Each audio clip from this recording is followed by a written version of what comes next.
안녕하세요. 임규명입니다.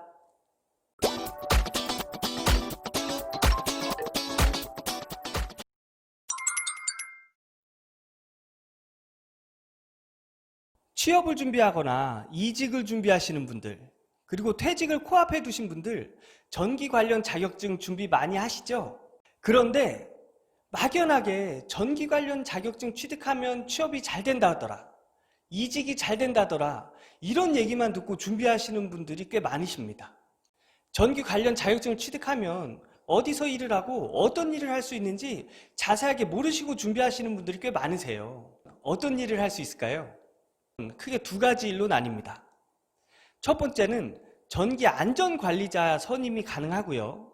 두 번째는 전기 공사업을 할 수가 있습니다. 그래서 오늘은 전기 공사업에 대해서 제가 말씀을 드려보는 시간 갖도록 하겠습니다.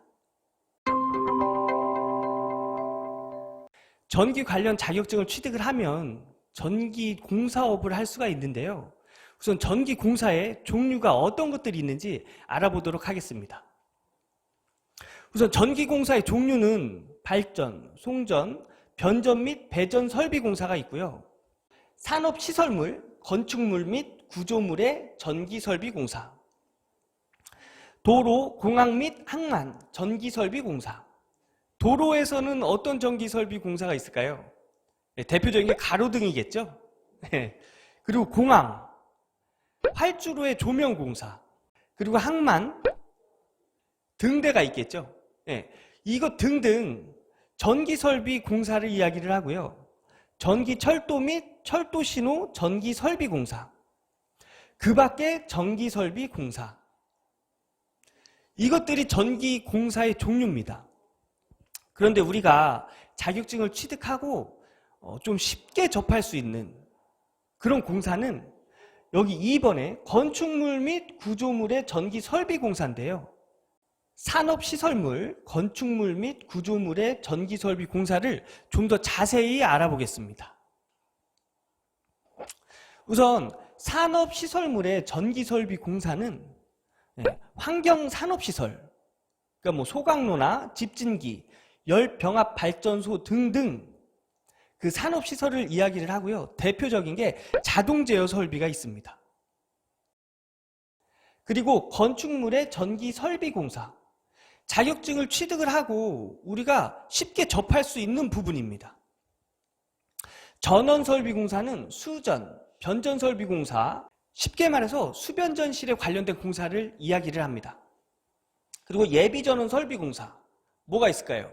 비상용 발전기, 축전지, 충전장치, 무정전 전원장치 등등 여러 가지 공사가 있죠. 예비전원 설비 공사에 빠질 수 없는 게 배터리입니다. 비상용 발전기 배터리 들어가죠. 그 다음에 무정전 전원장치 UPS에 배터리 들어갑니다. 그리고 전원 공급 설비 공사, 배전반, 분전반, 전력 간선, 분기선 및 배관 등 설비 공사. 그러니까 우리가 일반적으로 알고 있는 전기 공사들을 이야기를 합니다. 그리고 전력 부하 설비 공사, 조명 설비, 콘센트 등 기계기구 및 동력 설비의 공사. 요즘 뜨고 있는 공사가 조명 설비 공사라고 합니다.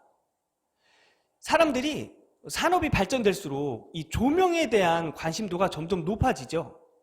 예전에는 조명이 그냥 밝게만 비춰주는 그런 목적으로만 사용이 되는데 요즘은 예술적으로, 그리고 또 편의성보다는 시각적으로, 이런 쪽으로 조명 공사가 좀 많이 들어가서요. 앞으로도 유망한 전기 공사 분야라고 저는 생각합니다. 반송 설비 공사, 이거는 무빙워크, 주차 설비, 엘리베이터, 에스컬레이터, 전동 덤에어 등등 여러 가지 그 모터에 관련된 그런 전기 설비 공사라고 볼 수 있습니다.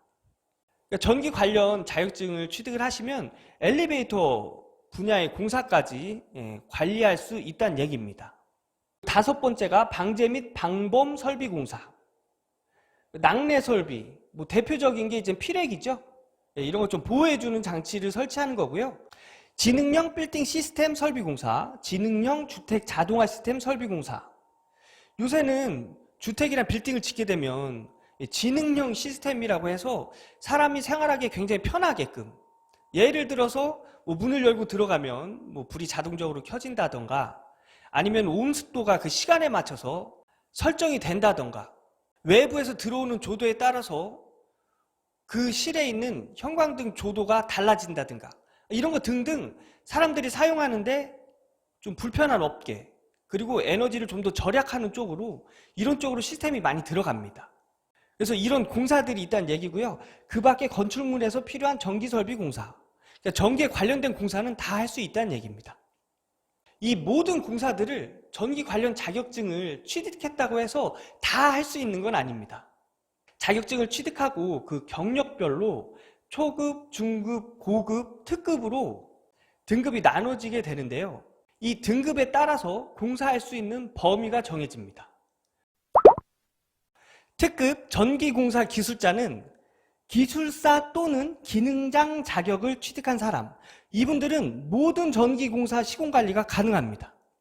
고급 전기공사 기술자는 기사의 자격을 취득한 후 5년 이상 전기공사 업무를 수행한 사람, 산업기사의 자격을 취득한 후 8년 이상 전기공사 업무를 수행한 사람, 기능사의 자격을 취득한 후 11년 이상 전기공사 업무를 수행한 사람, 이런 사람들을 고급 전기공사 기술자로 인정을 해준다는 얘기입니다. 이분들도 특급 전기공사 기술자와 같은 모든 전기공사 시공관리가 가능합니다. 중급 전기공사 기술자부터는 국가기술 자격증뿐만 아니라 학력, 경력으로도 중급 전기공사 기술자로 인정을 해줍니다. 우선 국가기술 자격자를 보면 기사 자격을 취득한 후 2년 이상의 전기공사 업무를 수행한 사람, 산업기사의 자격을 취득한 후 5년 이상 전기공사 업무를 수행한 사람, 기능사의 자격을 취득한 후 8년 이상 전기공사 업무를 수행한 사람, 학력 경력자는 전기 관련 학과에 석사 이상의 학위를 취득한 후 5년 이상 전기공사 업무를 수행한 사람, 석사 이상이면 대학원을 졸업한 사람이겠죠. 대학원을 졸업하고 전기공사 업무를 5년 이상 한 사람은 중급 전기공사 기술자로 인정을 해준다는 얘기입니다. 전기 관련 학과에 학사 학위를 취득한 후 7년 이상 전기공사 업무를 수행한 사람, 전기 관련 학과에 전문학사 학위를 취득한 후 9년, 3년제 전문학사 학위를 취득한 경우에는 8년 이상의 전기공사 업무를 수행한 사람, 학사 학위는 4년제 대학 졸업자고요. 전문 학사 학위는 2년제 대학 졸업자죠. 그 다음에 전기 관련 학과에 고등학교를 졸업한 후 11년 이상 전기공사 업무를 수행한 사람, 실업계 고등학교를 졸업해서 전기공사의 경력이 11년이 되면 중급 전기공사 기술자로 인정을 해준다는 얘기입니다. 그래서 중급 전기공사 기술자들은 10만 볼트 이하의 전기공사 시공관리가 가능합니다. 우리나라로 따지면은 229, 22,900볼트까지 공사 가능하다는 얘기입니다. 초급 전기공사 기술자는 산업기사 또는 기사 자격을 취득한 사람, 기능사 자격을 취득한 사람. 그러니까 기능사나 산업기사 기사를 취득하면 바로 초급 전기공사 기술자가 되는 겁니다. 이분들은 1000볼트 이하의 전기공사 시공관리만 가능하세요. 1000볼트 이하면은 220이나 380, 440을 얘기하는 거죠. 그래서 일반적인 인테리어나 공장 같은데 그 간단한 저압, 약전 공사 같은 그런 공사를 시공 관리가 가능하다는 얘기입니다. 그래서 초급 전기공사 기술자도 이제 학력과 경력 가지고도 인정을 받을 수가 있는데요. 전기 관련 학과의 학사 이상, 4년제를 졸업하면 초급 전기공사 기술자로 인정을 해준다는 얘기입니다. 전문 학사 학위를 취득한 후 2년, 3년제 전문 학사 학위를 취득한 경우에는 1년, 전기 관련 학과에 고등학교를 졸업한 후 4년 이상 전기공사 업무를 수행한 사람, 그리고 전기 관련 학과를 나오지 않아도 전기 관련 학과 외에 학사 이상의 학위를 취득한 후 4년 이상의 전기공사 업무를 수행한 사람, 전기 관련 학과 외에 전문학사 학위를 취득한 후 6년, 3년제 전문학사를 취득한 경우에는 5년 이상의 전기공사 업무를 수행한 사람, 전기 관련 학과 외에 고등학교 이하인 학교를 졸업한 경우 8년 이상 전기공사 업무를 수행한 사람은 초급 전기공사 기술자로 인정을 해준다는 얘기입니다. 똑같이 1000V 이하인 전기공사 시공관리가 가능하다는 얘기입니다. 여기까지 설명하면서 국가기술 자격증에 대한 얘기를 했잖아요. 그 국가기술 자격증이 어떤 자격증을 취득한 사람을 이야기를 하냐면, 우선 기술사는 발송배전, 건축전기설비, 전기운용, 철도신호, 전기철도, 산업계측제어, 원자력발전, 전기안전기술사를 취득한 사람들을 이야기를 하는 거고요.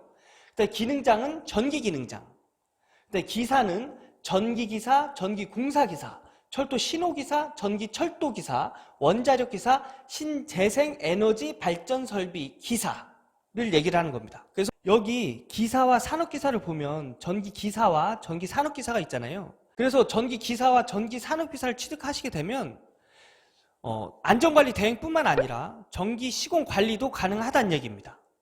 하지만 전기공사나 전기공사 산업기사를 취득하신 사람은 전기안전관리를 할 수가 없습니다.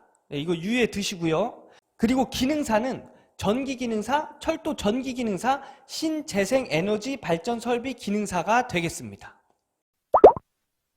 여기까지 전기공사업에 관련된 내용을 알아봤습니다. 자격증을 취득하시면 이렇게 할 수 있는 일들이 많습니다. 그런데 그렇게 어렵게 자격증을 취득해서 이렇게 사용을 못 하시고 계신 분들이 많으세요. 여러분 혹시 옛 속담에 돼지목에 진주목걸이라는 얘기 들어보셨나요? 아무리 값어치가 있는 물건이라도 가치를 모르는 사람에게는 아무런 쓸모가 없습니다. 이런 가치 있는 자격증을 취득해 놓고 어디 가서 매일 나는 잡일만 한다, 나는 뭐 하수구만 뚫는다, 뭐 풀에 약을 준다, 이런 얘기 하시는 분들 저는 좀 안타깝습니다. 왜냐하면 이런 자격증을 가지고 할 수 있는 일들이 이렇게 많은데 왜 거기서 그런 일을 하냐고요. 물론 이런 일 하는 거 쉽지 않습니다. 하지만 불가능한 거 아닙니다. 내가 자격이 되는데 못할 게 뭐가 있겠습니까? 여러분, 지금 자격증 준비하시는 분들도 할 수 있는 일이 이렇게 많으니까요. 자격증을 취득을 하면 도전해 보세요. 지금 많은 사람들이 하고 있는 일이고요. 자격증 취득한 모든 사람들이 할 수 있는 일들입니다. 그래서 자격증 준비하실 때 자격증을 취득하면 이렇게 많은 일들을 할 수 있구나 하는 생각으로 공부하시면 좀 더 큰 열정을 갖고 준비를 하실 수 있지 않을까요? 여러분, 오늘은 여기까지 하고요. 저는 다음에 더욱더 유익한 영상으로 인사드리겠습니다. 안녕.